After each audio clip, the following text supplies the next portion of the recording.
Polres khusus IKN akan dibangun di kawasan IKN. Polres PPU terapkan smart security di posko presisi.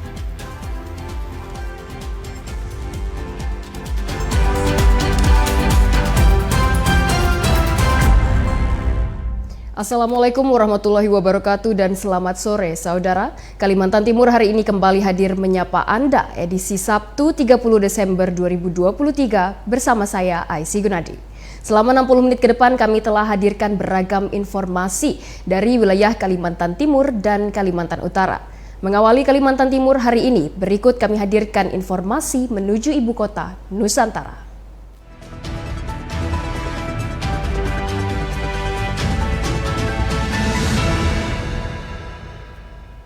Polres khusus Ibu Kota Nusantara akan dibangun di kawasan Ibu Kota Nusantara. Sembari menunggu pembangunan dilaksanakan, Polres Penajam Pasir Utara memastikan tetap memberikan pelayanan keamanan di kawasan Kecamatan Sepaku, khususnya kawasan inti pusat pemerintahan IKN.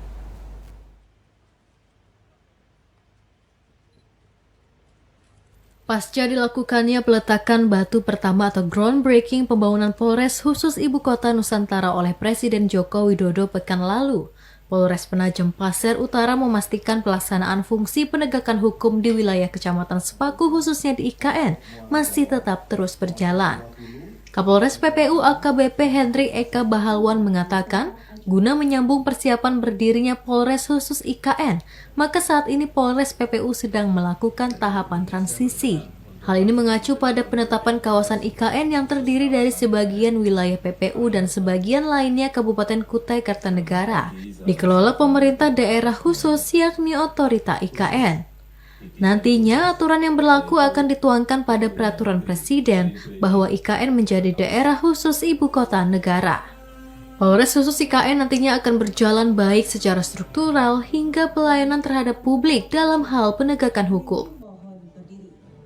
Transisinya itu akan tetap dilakukan sampai menunggu kepastian kapan Kepres 100%-nya otorita. Sambil itu menunggu itu transisinya sudah kita lakukan karena nanti menyangkut pada aspek wilayah hukum teritorialnya, wilayah teritorial dan wilayah hukumnya. Itu kita menunggu Kepresnya dan Presiden Joko Widodo telah mengarahkan agar Polres khusus IKN memiliki CCTV di seluruh sudut IKN dan juga memiliki comment center atau ruang pemantau kota dengan dibekali teknologi artificial intelligence atau kecerdasan buatan. Hal ini dilakukan untuk memastikan bahwa kawasan Ibu Kota Nusantara merupakan kota yang nyaman dihuni dengan segala aspek penerapannya termasuk keamanan. Syahrudin dari Penajam Pasir Utara melaporkan. Polres Penajam Pasir Utara yang merupakan induk dari Polres khusus IKN kini mulai menerapkan sistem keamanan pintar berbasis internet atau smart security yang terintegrasi langsung di posko presisi.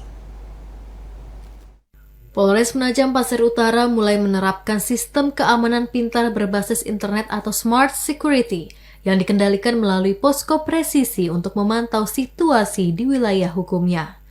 Dengan menyebarkan dan mengintegrasikan perangkat kamera pemantau atau CCTV di berbagai titik rawan di wilayah kabupaten, akan mempermudah Polres PPU untuk melakukan pengawasan terhadap potensi gangguan keamanan dan ketertiban masyarakat. Posko presisi ini dibuat secara khusus untuk menunjang tugas kepolisian yang masih terbatas dengan jumlah personel dan faktor geografis Kabupaten PPU yang terbilang luas. Kedepan, Polres PPU akan menggandeng pemerintah daerah untuk menjadikan smart security ini saling terintegrasi sesuai dengan kebutuhan dan program masing-masing, seperti untuk memantau aktivitas sosial dan yudisial hingga kebencanaan dan peristiwa penting seperti pemilu 2024 mendatang. tujuannya kami sebenarnya untuk mengefektifkan pasukan kami, personil kami yang kurang yang di lapangan. Itu yang pertama. Terus habis itu yang kedua, hasil dari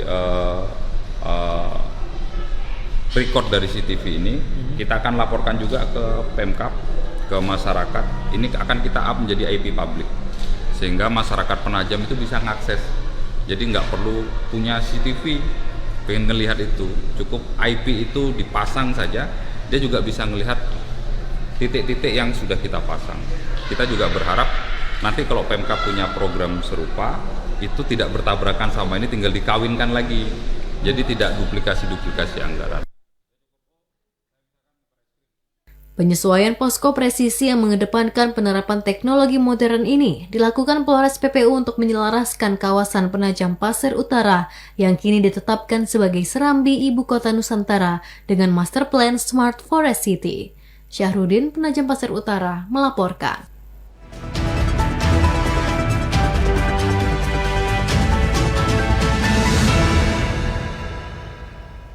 Saudara, informasi lainnya akan kami hadirkan dalam segmen Menuju Pemilu 2024.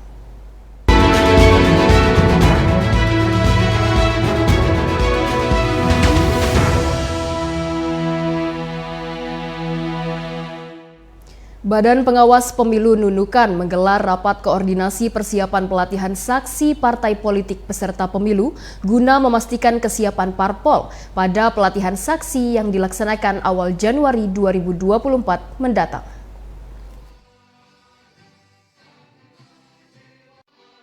Kegiatan bertajuk penguatan saksi partai politik untuk pemilu 2024 yang langsung, umum, bebas, rahasia, jujur, dan adil, Badan Pengawas Pemilu Kabupaten Nunukan menggelar rapat koordinasi persiapan pelatihan saksi partai politik.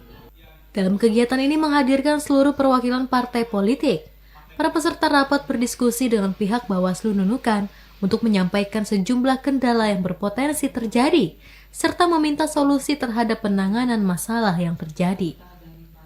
Kehadiran saksi di TPS sangat penting, sebab saksi ikut menjaga, mengawal dan mengawasi mulai dari proses pemungutan suara, penghitungan suara, serta rekapitulasi suara, baik di TPS maupun rekapitulasi di tingkat kecamatan dan kabupaten. Untuk itu Bawaslu Nunukan mengundang jajaran parpol untuk memberi pemahaman utuh kepada kader saksi parpol yang akan ditugaskan sebagai saksi pada pemilu 14 Februari 2024 mendatang. Ketua Bawaslu Nunukan Muhammad Yusran mengatakan, Bawaslu diberi kewenangan untuk melatih saksi peserta pemilu. Pelatihan yang akan diberikan kepada saksi-saksi parpol yakni menggunakan pola training of trainer. Polanya ke depan coba kita perbaiki, makanya masukan dari parpol ini, kesulitan mereka, hambatan mereka itu apa, kita jadikan semacam masukan, dan kita akan dari masukan itu kita akan format pelatihan yang lebih efektif. Misalkan model training of trainer ya, melatih partai itu menjadi coach atau pelatih yang nanti mereka melatih saksi parpolnya. Misalkan partai politik itu kan kita ketahui punya calon-calon di setiap dapil. Nah misal dari dapil 1 itu kita minta orang berapa yang akan diutus partai politik. Dapil 2, dapil 3, dapil 4 berapa yang diutus oleh partai politik. Misalkan anggaplah totalnya 10 atau 20. Nah itu yang kita fokus lakukan pelatihan. Lebih lanjut, Muhammad Yusran menambahkan, agenda mengenai pelatihan saksi parpol rencananya akan digelar pada awal Januari 2024 mendatang.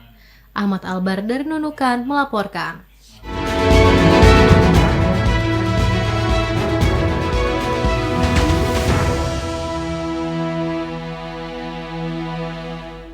Kita beralih ke sorotan lainnya. Saudara, Polresta Samarinda mengerahkan sebanyak 1.095 personel gabungan TNI Polri untuk menjaga kondusivitas Nataru di kota tepian.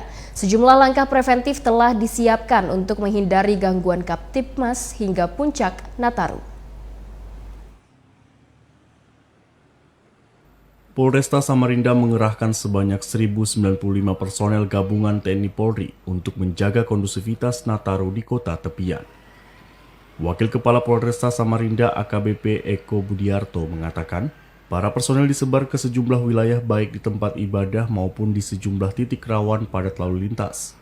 Kegiatan pengamanan Nataru masuk dalam Operasi Lilin Mahakam tahun 2023.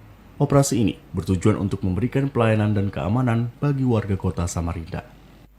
Pada kegiatan ini, Polresta Samarinda telah mendirikan 1 titik pos pelayanan di Lamin Etam kantor Gubernur Kaltim, 2 pos terpadu di bandara dan pelabuhan, 4 titik pos pengamanan yaitu di pusat perbelanjaan seperti Big Mall, SCP, Samarinda Square, hingga pintu tol Palaran. Sudah melakukan kegiatan operasi makam di mana kita sudah menyiapkan beberapa pos pelayanan, pos terpadu maupun pos pengamanan.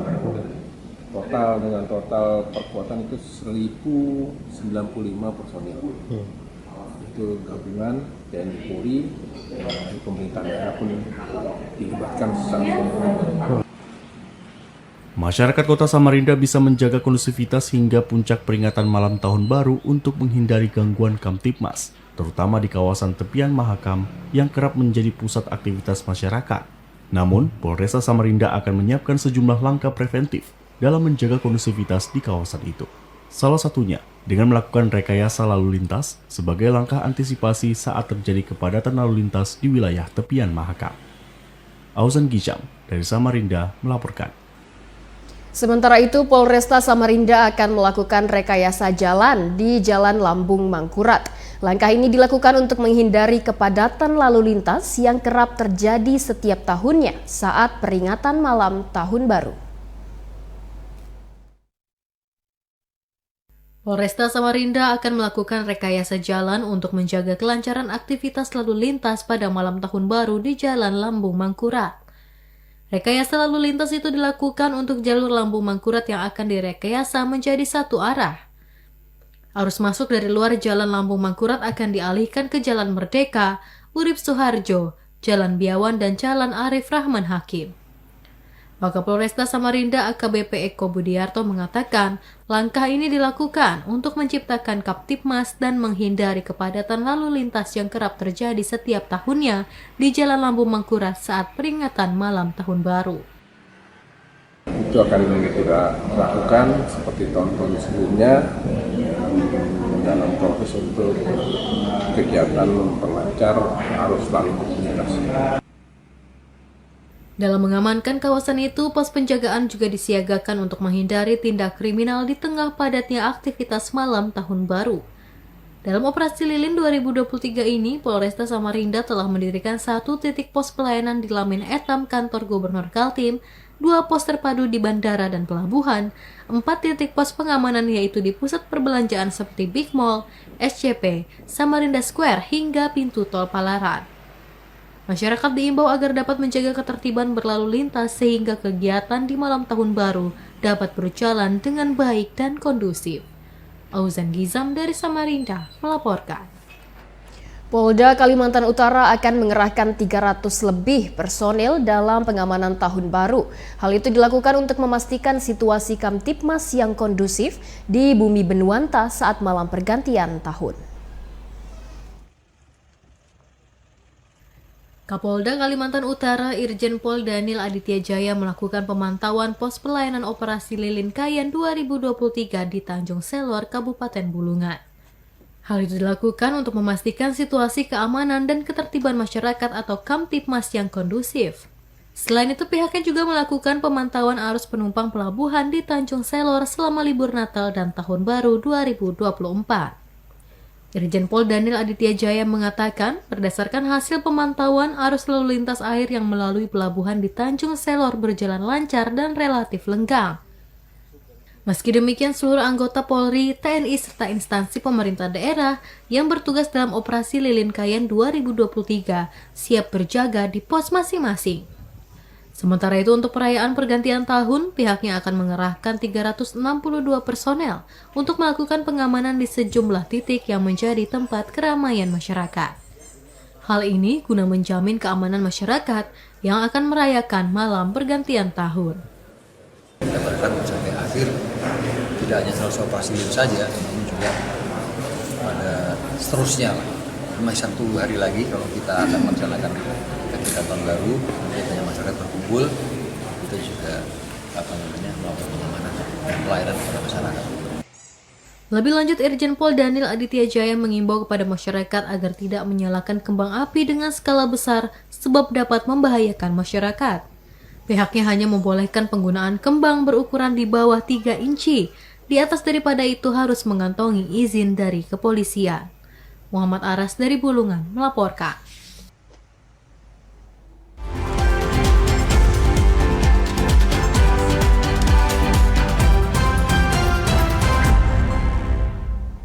Saudara, informasi lainnya masih akan kami hadirkan untuk Anda. Untuk itu, tetaplah bersama kami. Assalamualaikum warahmatullahi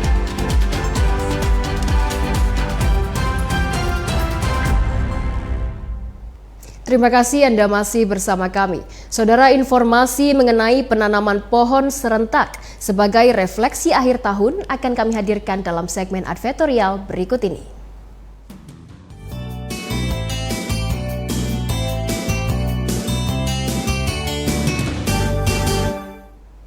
Saudara, Bappedas Mahakam Berau melaksanakan kegiatan penanaman pohon serentak di Ekowisata Hutan Lindung Sungai Wain, Balikpapan. Kegiatan penanaman pohon ini menjadi sebuah refleksi akhir tahun sekaligus untuk pengayaan jenis tanaman di hutan lindung.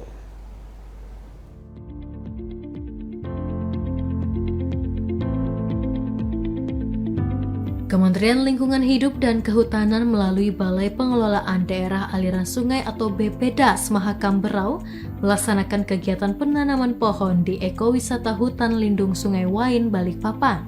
Kegiatan penanaman pohon ini turut dihadiri Direktur Jenderal Penegakan Hukum Kementerian Lingkungan Hidup dan Hutan Rasio Ridosani beserta seluruh unit pelaksana teknis KLHK di Provinsi Kalimantan Timur. Untuk luas lokasi penanaman pohon yakni mencapai 1 hektar, sedangkan jenis pohon yang ditanam merupakan tanaman endemik Kalimantan Timur dengan tujuan pengayaan jenis tanaman di hutan lindung ini. Penanaman pohon yang dilaksanakan secara serentak dan berkelanjutan di seluruh Indonesia pada musim penghujan ini merupakan wujud komitmen dan aksi nyata KLHK sebagai upaya mitigasi perubahan iklim, pemulihan kualitas lingkungan hidup, dan percepatan rehabilitasi hutan dan lahan. Selain itu, kegiatan ini juga untuk membantu mengenalkan ekowisata hutan lindung Sungai Wain kepada publik secara lebih luas dan menjadi sebuah refleksi akhir tahun 2023. Direktur Jenderal Penegakan Hukum KLHK Rasio Ridosani mengatakan, kegiatan ini penting untuk menghadapi triple planetary crisis yang berkaitan dengan perubahan iklim, polusi, dan ancaman kehilangan keanekaragaman hayati. Kegiatan penanaman pohon ini rencananya akan dilakukan secara berkelanjutan dan dilaksanakan di lokasi lainnya. Adanya tiga krisis ini, ya, maka kita melihat salah satu upaya yang bisa kita lakukan adalah melakukan upaya penanaman pohon. Ya, karena kita tahu dengan melakukan penanaman pohon, ya kita bisa memperluas tutupan lahan kita. Dan kita tahu pohon punya fungsi sangat penting bagi kehidupan. Dengan demikian kita harapkan bahwa dengan adanya penanaman pohon ini kita bisa menghadapi, ya, bisa mengatasi persoalan-persoalan ya three planetary crisis ini, ya, perubahan iklim, pencemaran, dan juga kehilangan biodiversity. Dan langkah ini dilakukan merupakan arahan Bapak Presiden untuk melakukan upaya-upaya, ya, penanaman, ya, selama musim penghujan, ya, pada tahun 2023-2024. Dengan demikian, dengan melakukan upaya penanaman ini, maka kita harapkan seperti saya jelaskan tadi, kita bisa memperluas tutupan lahan kita dan kita juga bisa mengatasi berbagai macam persoalan-persoalan yang terjadi di planet saat ini, ya, mulai dari perubahan iklim, kemudian juga kehilangan biodiversity kita dan juga persoalan-persoalan pencemaran yang saat kita hadapi. Sementara itu, Kepala Pusat Pengendalian Pembangunan Ekoregion P3E Kalimantan Mini Farida mengatakan, bibit dan lubang yang dipersiapkan berjumlah 150 batang pohon yang terdiri dari tanaman endemik Kalimantan dengan tujuan untuk pengayaan jenis. Selain itu, sebanyak 500 batang pohon yang merupakan bibit produktif dibagikan kepada masyarakat. Ratusan bibit ini berasal dari Pusat Persemaian Mentawir Bappedas Mahakam Berau. Kita melakukan penanaman khususnya di Hulu Sungai Wain ini sekitar 500 batang yang diserahkan ke masyarakat, itu jenis buah-buahan ada durian, ada lengkeng, ada alpukat, ada jambu, kristal dan sebagainya. Jadi jenis-jenis tanaman ini adalah jenis tanam produktif dan nanti bisa juga digunakan untuk meningkatkan ekonomi masyarakat. Nah, jenis lainnya ada 3 jenis Dipterocarpae yang memang jenis khusus nantinya yang akan diambil dari mentawir. Ada 3 jenis di sini. Itu sekitar 150 batang. Jadi sekitar 600-an lebih lah yang kita akan tanam di sekitar wilayah Sungai Wen ini. Nah, itu yang kita diberikan kepada masyarakat karena mereka juga ada areal-areal yang selama ini menjadi supporting kehidupan mereka, sehingga butuh tanaman-tanaman yang domestik ya, untuk tanaman-tanaman yang bentuknya produk. Ya, harapan kami dengan adanya kegiatan penanaman serentak ini kan secara luas akan lebih dikenal lagi hutan lindung Sungai Wen, terkhusus program-program pendidikan berupa edukasi wisata yang ada di tempat kami. Lebih lanjut, keberadaan pohon dan tutupan lahan yang baik akan meningkatkan daya dukung alam dalam mitigasi perubahan iklim, ketahanan pangan, energi, dan kesejahteraan seluruh makhluk hidup. Untuk itu, kegiatan penanaman pohon menjadi hal yang penting agar seluruh tujuan yang diharapkan dapat terwujud. Desta Junaidi, TVRI Stasiun Kalimantan Timur, melaporkan. Dinas Perindustrian, Perdagangan, Koperasi, Usaha Kecil dan Menengah Disperindakop UMK Kalimantan Timur kembali menggelar operasi pasar murah di Kota Balikpapan. Operasi pasar murah ini dilakukan untuk menstabilkan harga kebutuhan pangan yang mengalami kenaikan saat menjelang Natal dan Tahun Baru. Dinas Perindustrian, Perdagangan, Koperasi, Usaha Kecil dan Menengah Disperindakop UMK Kaltim menggelar operasi pasar murah selama 2 hari berturut-turut di Kota Balikpapan. Pasar murah itu berlangsung di 2 titik, yakni di Pasar Kelandasan dan Pasar Pandansari. Animo masyarakat terlihat sangat tinggi di hari kedua ini. Hal ini terlihat dengan panjangnya antrian untuk membeli kebutuhan bahan pokok dan penting atau bapokting seperti beras, gula, dan minyak goreng.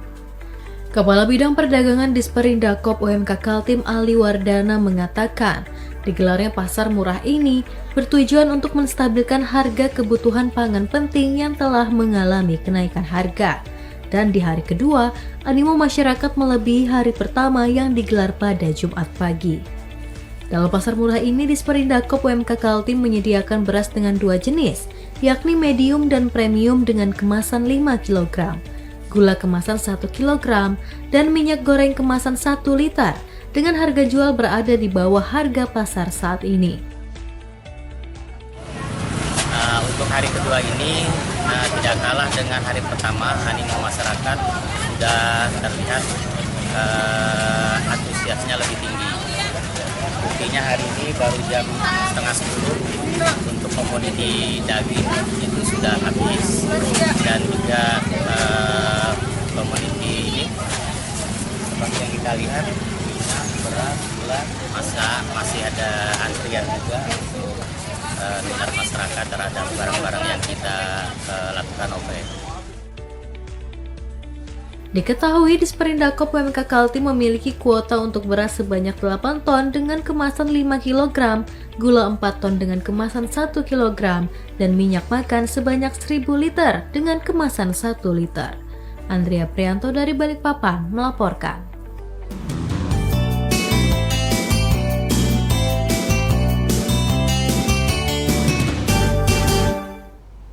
Kita beralih ke informasi lainnya. Saudara, Polda Kalimantan Utara memusnahkan puluhan senjata api rakitan atau SENPI menggunakan mesin pemotong.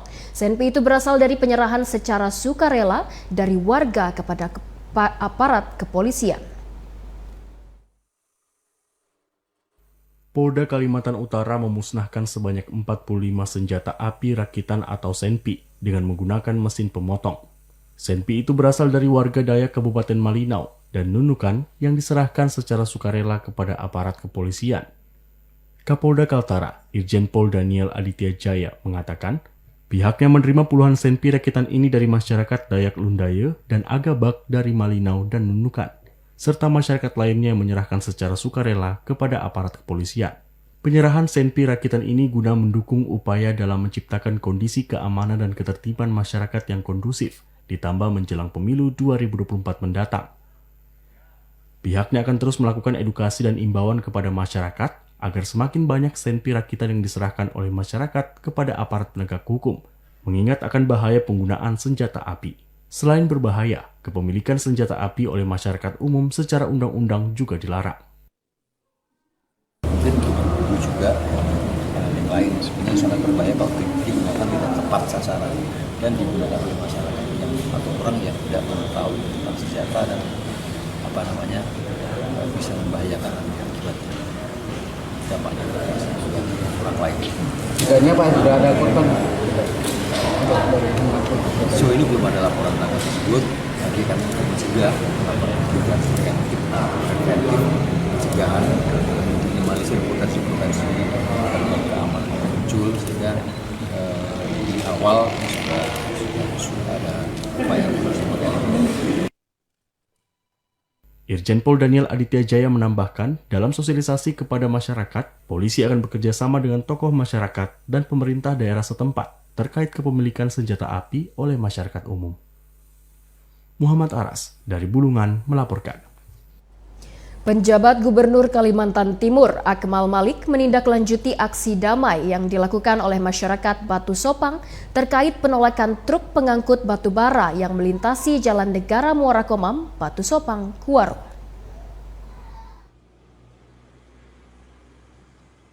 Sejak 25 Desember hingga saat ini, masyarakat Desa Batu Sopang, Kecamatan Batu Engau, Kabupaten Pasir masih melakukan aksi damai penolakan hauling batu bara yang melintasi Jalan Negara Muara Komam Batu Bara Sopang, Kuaro, dengan menjaga pos selama 24 jam secara bergantian. Masyarakat menuntut pemerintah untuk bertindak dan mengharapkan niat baik pemerintah yang bisa ditunjukkan dengan mendatangi masyarakat di lokasi aksi. Penjabat Gubernur Kalimantan Timur Akmal Malik mengatakan, tidak harus PJ Gubernur yang datang, Kepala Dinas Perhubungan dan Satpol PP yang ditugaskan untuk mendatangi lokasi.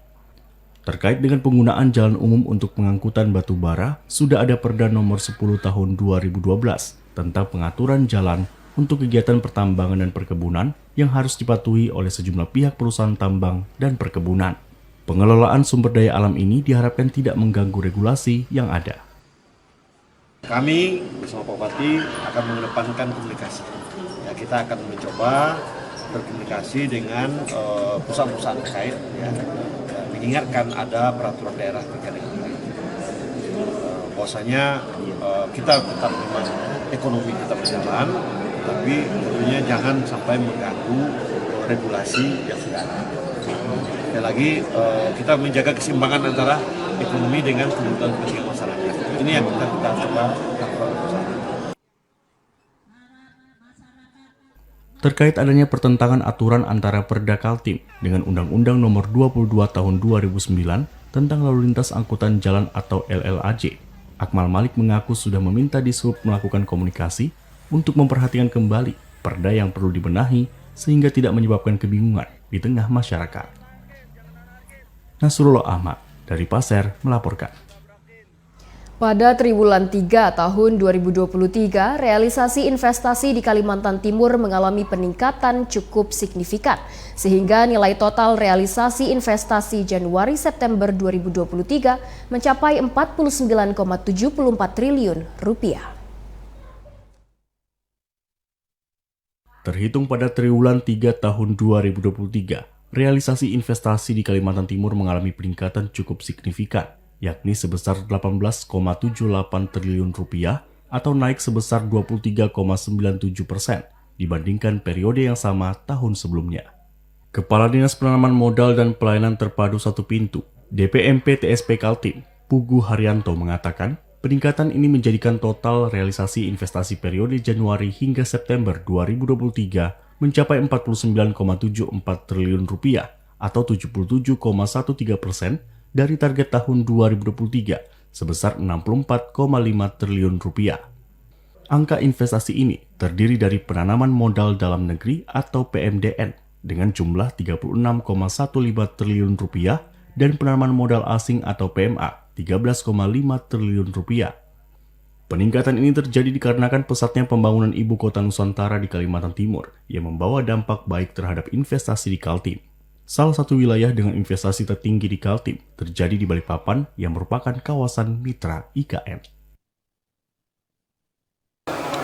Update untuk perkembangan investasi Kalimantan Timur TB3 ya tahun 2023 ini capaian kita sudah mencapai di 77% dari target 64,5 triliun.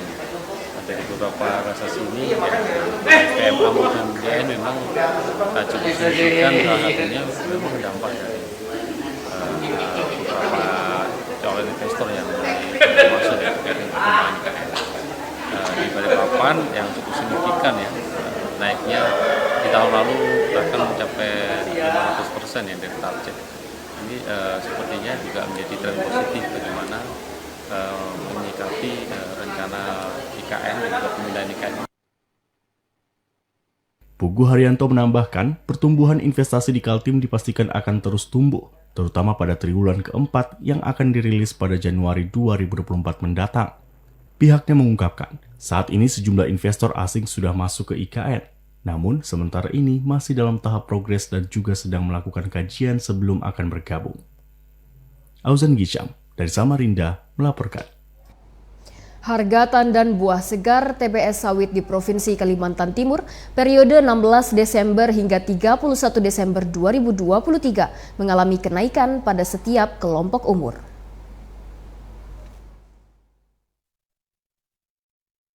Dari laman antara Kaltim, harga tandan buah segar atau TBS kelapa sawit mengalami kenaikan harga.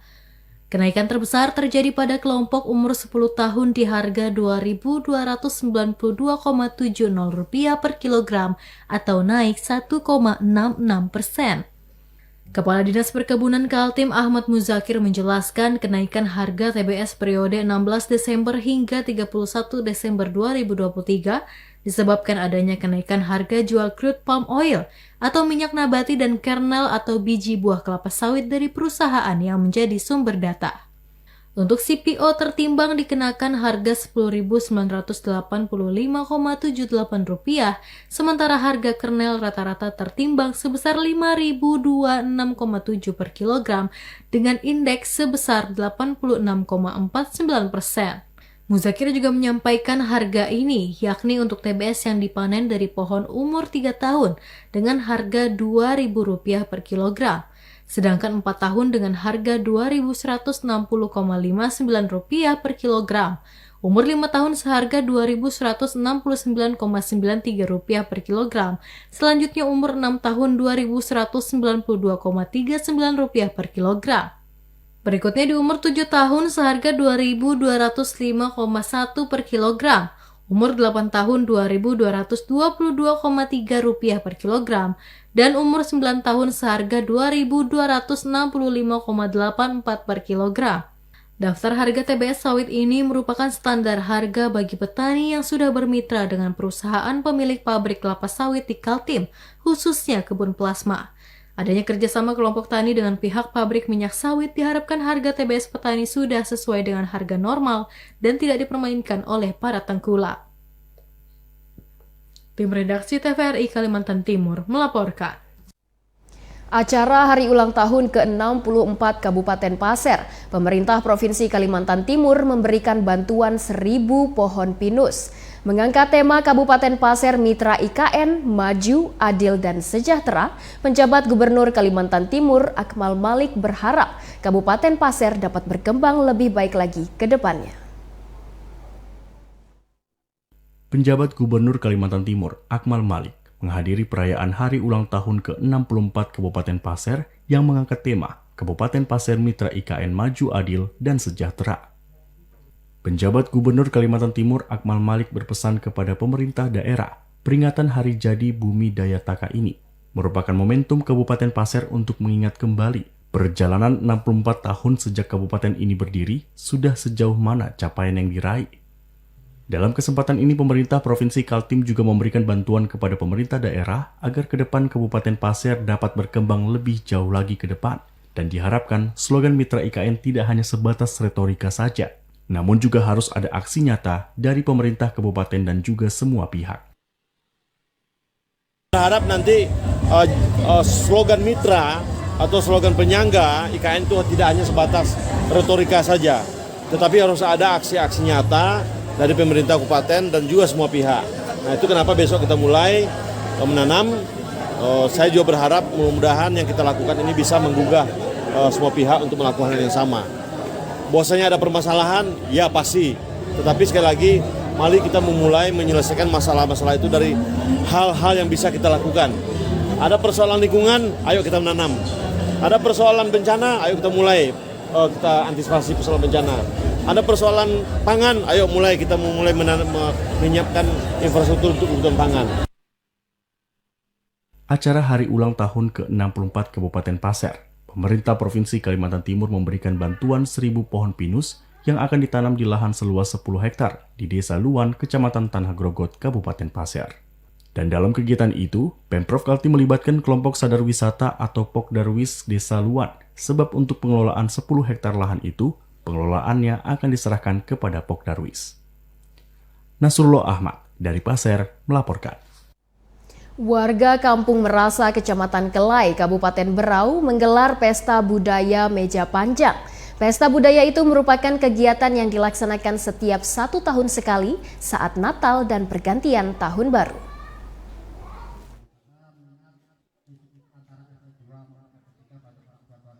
Seperti inilah keseruan dan kemeriahan Pesta Budaya Meja Panjang yang digelar oleh seluruh masyarakat Kampung Merasa, Kecamatan Kelai saat perayaan Natal dan pergantian tahun. Kegiatan itu dimulai sejak tanggal 28 Desember 2023 dan berakhir pada 4 Januari 2024. Pesta Budaya Meja Panjang itu merupakan pesta adat yang telah ada sejak leluhur. Salah seorang ketua RT 3 Kampung Merasa, Antonius, mengatakan, makna dari tradisi Pesta Budaya Meja Panjang ini untuk mempererat persaudaraan di kalangan masyarakat, khususnya warga Kampung Merasa. Selain itu, rangkaian acara Pesta Budaya ini diantaranya ada perlombaan menyumpit, berburu, perlombaan menari, dan lain-lain. Pembukaan tanggal 28 itu akan berakhir sampai di tanggal 4. Jadi setelah tanggal 28 akan berlanjut gitu. Kalau ini seluruh setanya dibikin seluruh Kampung Merasa, cuma setanya di setiap RT. Setiap RT Pak ya? Iya. Itu berapa hari Pak dilaksanakannya Pak? Itu sampai habis, misalnya di sini 5 RT, kadang-kadang sampai 5 RT akan 5 hari gitu. Sampai 5 hari gitu ya? Warga sangat berharap Pesta Budaya Meja Panjang ini terus dilestarikan dengan melibatkan pemerintah terkait agar kebudayaan ini dapat menarik wisatawan dan terus lestari. Mempererat kebersamaan dan silaturahmi, suka dan cita terlihat dari seluruh warga yang secara bersama-sama menikmati hidangan yang telah disediakan oleh warga Kampung Merasa itu sendiri. Lalu Ridwan Syah dari Berau melaporkan. Secara turun-temurun, warga dari suku Dayak Benuak di Desa Jahap, Kecamatan Tenggarong memproduksi gula aren. Gula aren diproduksi menggunakan cara tradisional dan menjadi sumber tambahan penghasilan warga. Kalau masalah umurnya itu tidak permasalahan. Nah, ukurannya pun tidak permasalahan. Nah, setelah itu kita tunggu dia sampai ini kental betul, sampai dia bisa kita periksa di dalam air. Itu agak mengeras, baru kita angkat, baru kita aduk. Nah, setelah aduk, baru kita tuang ke dalam cetakan.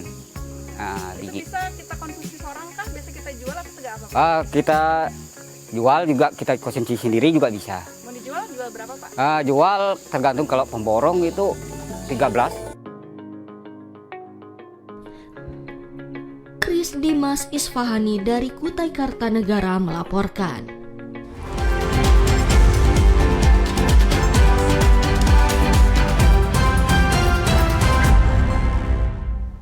Saudara, informasi lainnya masih akan kami hadirkan sesaat lagi. Untuk itu tetaplah bersama kami.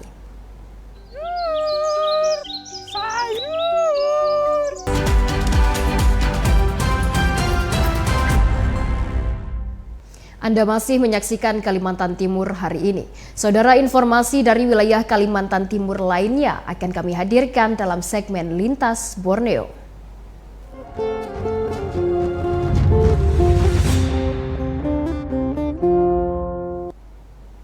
Di penghujung tahun 2023, Polda Kalimantan Selatan memusnahkan narkotika senilai 27 miliar rupiah. Pengungkapan kasus dari bulan September hingga Desember 2023 dengan 40 kasus dan mengamankan 64 tersangka. Sebagian diantaranya merupakan jaringan Freddy Pratama. Kerja keras di Tres Narkoba Polda Kalimantan Selatan di bawah kepemimpinan Kombes Pol Kelana Jaya mendapat apresiasi dari orang nomor 1 di Kalimantan Selatan. Selama periode September hingga Desember 2023, di Tres Narkoba Polda Kalsel mengungkap 40 kasus narkoba dengan mengamankan 64 tersangka, 54 laki-laki dan 10 diantaranya wanita. Barang bukti yang diamankan sebanyak 26,62 kg sabu-sabu, 579 butir pil ekstasi, serta diantaranya obat keras merek Carisoprodol, total senilai 27 miliar rupiah. Menurut Gubernur Kalimantan Selatan, Sahbirin Nur, pemberantasan narkoba ini bukan hanya dari tugas aparat saja, tetapi harus didukung berbagai pihak agar barang haram tersebut tidak merusak generasi bangsa.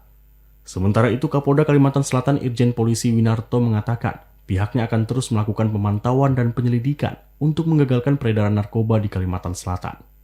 Diakui, sebagian ada jaringan terkait dengan gembong narkoba Freddy Pratama yang saat ini masih buron. Sebagian ada yang memang masih terkait dengan Freddy Pratama yang ada di luar negeri. Pemusnahan barang bukti langsung dilakukan oleh Gubernur Kalimantan Selatan Sahbirin Nur, Kapolda Kalimantan Selatan Irjen Polisi Winarto, dan Forkopimda dengan cara di-blender dan disaksikan langsung oleh para tersangka. Tim Liputan TVRI Kalimantan Selatan melaporkan. Kita beralih ke Kalimantan Barat. Saudara, Polresta Pontianak awasi peredaran kembang api yang akan dinyalakan selama perayaan malam tahun baru. Kepolisian hanya memperbolehkan penggunaan kembang api di bawah standar yang telah ditentukan, yakni 2 inci. Jelang malam pergantian tahun, Polresta Pontianak melakukan pengawasan dan pengecekan terhadap penjualan kembang api. Kapolresta Pontianak Kombes Pol Ade Haryadi mengatakan, untuk kembang api dengan ukuran lebih dari 2 inci harus mendapatkan izin dari Polda Kalbar dan Mabes Polri. Sedangkan untuk kembang api biasa masih diperbolehkan selama perayaan malam tahun baru. Dijelaskan Kombes Pol Ade, saat ini sudah ada beberapa pihak hotel yang menyurati pihaknya terkait dengan kegiatan malam tahun baru yang dilakukan di dalam hotel tanpa adanya informasi terkait penyalaan kembang api. Terkait pesta kembang api yang akan dilakukan oleh pengelola hotel, pihaknya mempersilahkan selama masih sesuai aturan kembang api yang diperbolehkan. Ya, pengawasan terhadap yang penjual petasan maksimal yang boleh kan tidak lebih dari 2 inci ya, 2 inci, 2,8 inci tidak boleh. Jadi kalau lebih besar dari itu izinnya harus ke Polda atau ke Mabes Polri. Yang beredar sementara ini di lingkungan Pontianak hanya yang biasa. Akan kita lakukan pengecekan apakah itu kembang apinya sudah sesuai dengan persyaratan atau tidak, nanti gitu. Apa ini boleh atau tidak untuk dilakukan pesta kembang api seperti itu. Kapolresta Pontianak Kombes Pol Ade Haryadi mengimbau kepada masyarakat yang menyalakan kembang api agar dapat bersama menjaga keamanan dan keselamatan guna mencegah kejadian kebakaran atau kecelakaan akibat kembang api. Tim Liputan TVRI Kalimantan Barat melaporkan. Kunjungan warga Kalimantan Barat ke Sarawak selama Natal dan Tahun Baru masih mengalami peningkatan. Urusan pengobatan dan pariwisata masih mendominasi keberangkatan ke Malaysia melalui PLBN Entikong. Terjadi peningkatan drastis keberangkatan ke Sarawak sejak pertengahan Desember. Setiap hari, keberangkatan ke negeri jiran itu di angka 1.000 hingga 1.500 orang per hari. Sebagian besar yang berkunjung ke Sarawak adalah warga Kalimantan Barat dengan berbagai tujuan, antara lain berobat dan wisata bersama keluarga selama libur Natal dan Tahun Baru. Berdasarkan data yang dihimpun dari Kantor Imigrasi Kelas 2 TPI Entikong, dari Januari hingga Desember, kedatangan mencapai 24.000 pelintas, sedangkan keberangkatan 27.000 pelintas. Kepala Kantor Imigrasi Kelas 2 TPI Entikong, Sam Fernando, mengatakan, melonjaknya keberangkatan ke Malaysia setiap hari bisa di atas angka 1.000 orang per hari jelang akhir tahun ini. Kunjungan warga asing khususnya dari Sarawak juga meningkat signifikan ke Kalbar, terutama Singkawang dan Pontianak. Kalau kami melihat data statistik yang dimiliki oleh Border Control Management, yang dimiliki oleh kantor imigrasi kelas 2 TPI Antikong, ada peningkatan sekitar 30% terkait dengan jumlah orang yang masuk dan keluar wilayah Indonesia. Dan juga ada tren positif di kita bahwa untuk warga negara asing yang masuk ke wilayah Indonesia melalui tempat pemeriksaan imigrasi, khususnya di Antikong itu naik sekitar 70%. Yang di tahun lalu hanya berjumlah di Desember minggu ketiga ini, kalau kami melihat data statistik hanya sekitar 700, sekarang sudah hampir 1.600 lebih. Kepala Kantor Imigrasi Kelas 2 TPI Antikong Sam Fernando mengatakan, petugas imigrasi di pintu keberangkatan ditambah untuk mempercepat proses pelayanan kepada WNI yang berangkat ke luar negeri. Selain itu, petugas gabungan imigrasi Custom and Quarantine yang ada di PLBN juga meningkatkan pengawasan untuk memastikan tidak ada yang mencoba masuk secara tidak resmi ke Malaysia melalui jalur tikus. Tim Liputan TVRI Kalimantan Barat melaporkan.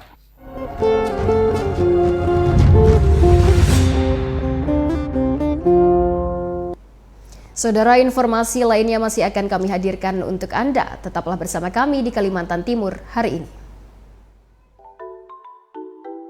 Apa itu stunting?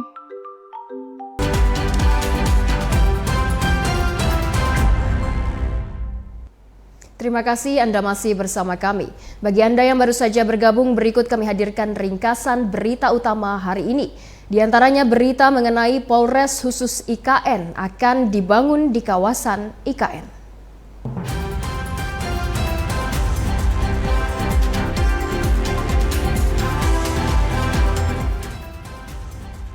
Polres khusus Ibu Kota Nusantara akan dibangun di kawasan Ibu Kota Nusantara sembari menunggu pembangunan dilaksanakan. Polres Penajam Pasir Utara memastikan tetap memberikan pelayanan keamanan di kawasan Kecamatan Sepaku, khususnya kawasan inti pusat pemerintahan IKN. Polres Penajam Pasir Utara yang merupakan induk dari Polres khusus IKN, kini mulai menerapkan sistem keamanan pintar berbasis internet atau smart security yang terintegrasi langsung di posko presisi.